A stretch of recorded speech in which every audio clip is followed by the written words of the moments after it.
যুক্তরাষ্ট্রের ওয়াশিংটন ডিসিতে সামরিক হেলিকপ্টারের সঙ্গে আমেরিকান এয়ারলাইন্সের একটি প্লেনের সংঘর্ষের ঘটনায় আরোহীদের কেউ বেঁচে নেই বলে নিশ্চিত করেছেন মার্কিন প্রেসিডেন্ট ডোনাল্ড ট্রাম্প।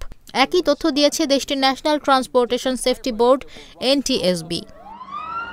250টিরও বেশি ডিজাইন অপশন নিয়ে ওয়ালটন স্মার্ট ফ্রিজ, বোঝে আপনার প্রয়োজন। এ ঘটনায় শোক জানিয়ে জো বাইডেন প্রশাসনের ব্যর্থতার কথা তুলে ধরেন ট্রাম্প।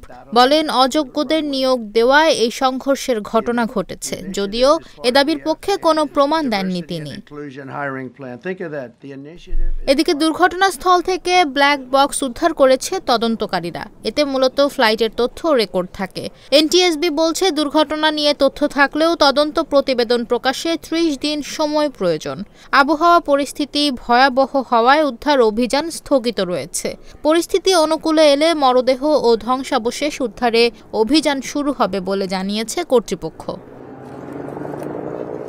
বুধবার স্থানীয় সময় রাত 9টার দিকে আকাশযান দুটি বিধ্বস্ত হয়। হেলিকপ্টার ও বিমানে 67 আরোহী ছিল। এর মধ্যে 3 রুশ নাগরিক ছিল বলে জানিয়েছে রাশিয়া।